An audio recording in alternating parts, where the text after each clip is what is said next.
Bien, el video pasado habíamos llegado hasta la regresión, ¿no? Habíamos visto una primera relación entre el PBI per cápita en 1960 y la tasa de crecimiento promedio para todo el periodo del 60 al 2000, donde la tasa era positiva. Eh, Acá lo que hace Barro, ¿no?, para correr esta regresión básica de crecimiento, eh, donde tenemos varias variables explicativas, donde corre la tasa de crecimiento del PBI en función de todas las variables estas que vimos hasta ahora. Lo que hace es separa por periodos de 10 años, ¿no? Esta tabla contiene los resultados de la regresión para la tasa de crecimiento del PBI real per cápita, y el sistema básico que se muestra en la columna 2 incluye 72 países para el periodo 65 al 75, 86 para el periodo 75-85 y 83 países para el periodo 85-95. Entonces, lo que hace es fijar la tasa de crecimiento en esos periodos y cuál es el valor de la variable que estamos viendo para cada uno de esos periodos y lo relaciona, ¿no? Entonces, en total tenemos una cantidad de observaciones de 86 más 83 más 72, ¿no? Habíamos visto que esta relación para todo el periodo del 60 al 2000, donde era positiva, muchos lo utilizaban para tirar por la borda la idea de Ramsey y de Solow de que el PBI inicial afectaba o no. Vamos a ver ahora qué sucede en esta. Lo podemos ver en la primera columna. Pero bueno, además de utilizar la regresión básica, que tenemos la columna con el 2, la columna 3 es lo mismo, pero realizado solo para países de bajos ingresos. La columna 4 es para países de altos ingresos. Y la columna 6 es, en vez de utilizar periodos de 10 años, utiliza periodos de 5 años para ver qué sucede, ¿no? Pero bueno, concentrémonos en la columna 2. Vamos a ir viendo los resultados para cada una de estas columnas, de estas variables en la columna 2. La variable log del PBI per cápita es una observación que es el logaritmo real del PBI, ¿no?, de 1965 para la regresión de 1965 al 75, es del 75 para la regresión del 75-85, y del 85 para la regresión 85-95. Es decir, que nos muestra el PBI per cápita de partida para la tasa de crecimiento promedio de los 10 años siguientes. Lo que vemos es un coeficiente estimado, que ahora lo vamos a ver en un gráfico, que es negativo del 0,25. Lo que vemos ahí es que la convergencia es condicional, ya que predice un mayor crecimiento en respuesta al PBI inicial más bajo por persona, solo si las otras variables se mantienen constantes. Entonces, haciendo una estimación mucho mejor que hacer una relación simplemente del log del PBI para un periodo de 40 años con respecto a la tasa de crecimiento, encontrábamos una relación positiva. Acá, ajustando mucho mejor nuestra estimación, encontramos que la relación es negativa, significativa, y es muy importante. Entonces, lo que se muestra es la convergencia condicional que habían reportado un montón de estudios, tanto como Barro en 1991, Mankey, Romer y Weil, y lo que decían Ramsey y Solow.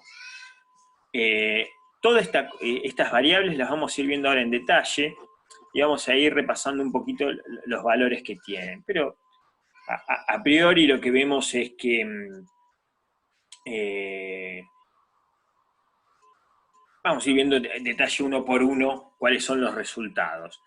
Entonces, este es el gráfico donde vemos esa relación negativa, ¿no?, entre el PBI inicial y la tasa de crecimiento, y vemos que es muy fuerte, y con lo cual se estaría corroborando una mejor estimación, una convergencia condicional, ¿no?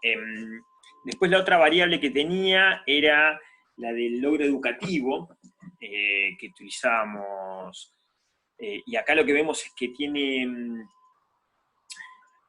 la variable del logro educativo que es, se tiende a vincular muy significativamente con el crecimiento posterior.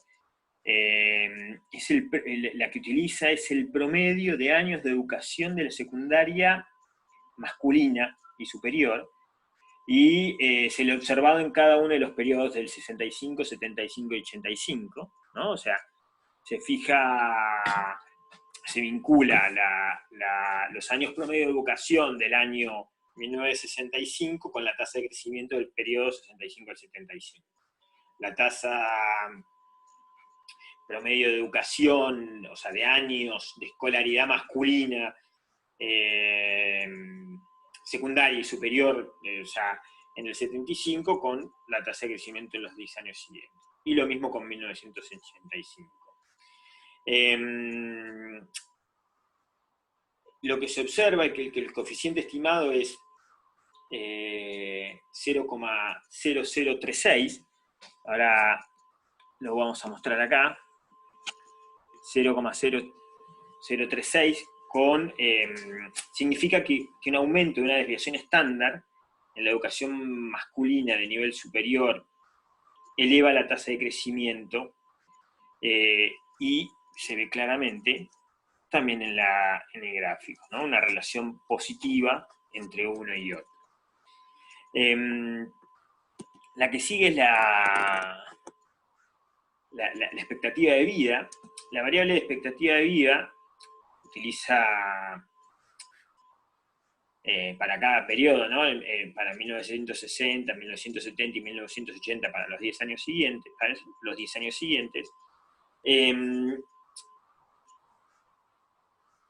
Lo que encuentra, o sea, lo que hace es la estimación de 1 sobre la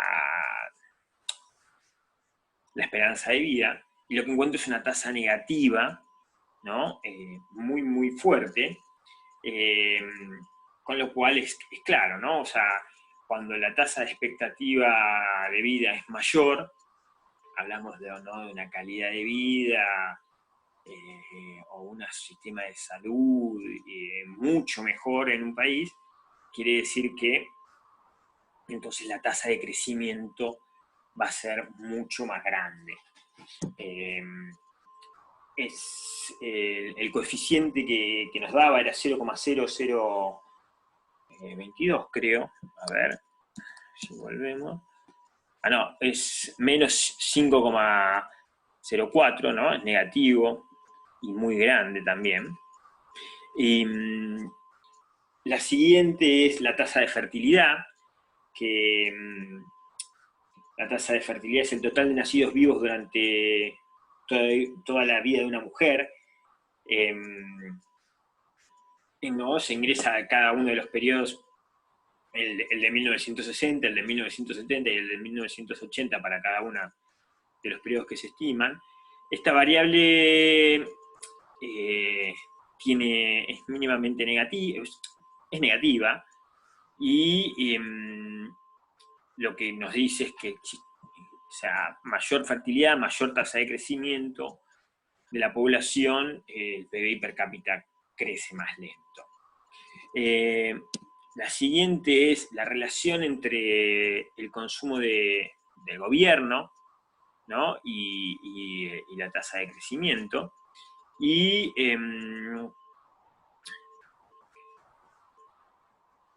se ajustó para hacer el cálculo, lo que hicieron fue restar la proporción estimada del PBI que se gasta en defensa, y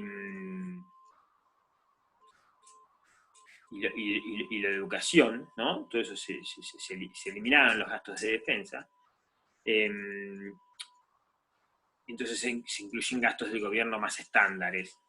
Y lo que encontramos es una relación negativa, si miramos simplemente esos gastos que excluyen lo que es educación de los gobiernos. O sea, no es el gasto público total, sino que está neteado de estos gastos y alguna otra cosa más que han sacado. La siguiente relación es el Estado de Derecho o las reglas que se cumplan las reglas, ¿no? Esta variable de Estado de Derecho proviene, habíamos dicho, de la medida de una consultora internacional que se llama Political Risk Service. Esta se estudió recién, bueno, lo que encontramos es, no vamos a entrar en el detalle de cómo se calcula esto, pero lo que vemos es que existe una relación positiva entre tasa de crecimiento y el cumplimiento de las reglas, vendría a ser. Esto quiere decir que claramente los países donde existen mayores derechos de propiedad o mayor cumplimiento del Estado de Derecho, se crece mucho más. La relación con la democracia, la variable de democracia proviene de una medida subjetiva provista por también una organización. Se refiere a los derechos electorales y aplica a las libertades civiles y los datos subyacentes en todas estas cuestiones. Es un poco, el efecto es medio raro de decir, es como una nube muy dispersa. Yo diría que ni siquiera es muy significativa. No queda bien claro cuál es su resultado. La siguiente que nos queda es el crecimiento y apertura. Con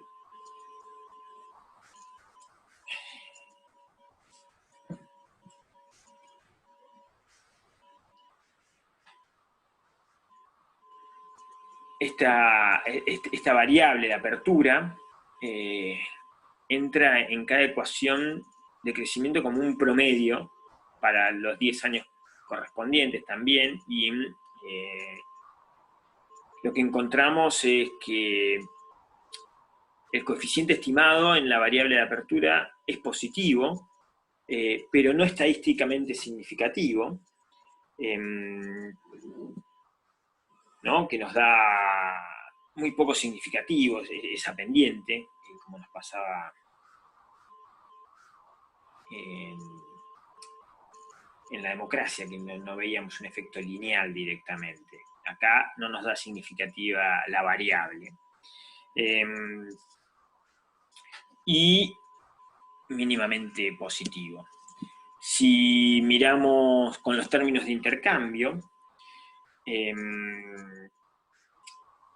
lo que vemos acá es que el coeficiente pasa a ser positivo y significativo, por lo tanto los cambios en los términos de intercambio sí importan para el crecimiento en periodos de 10 años.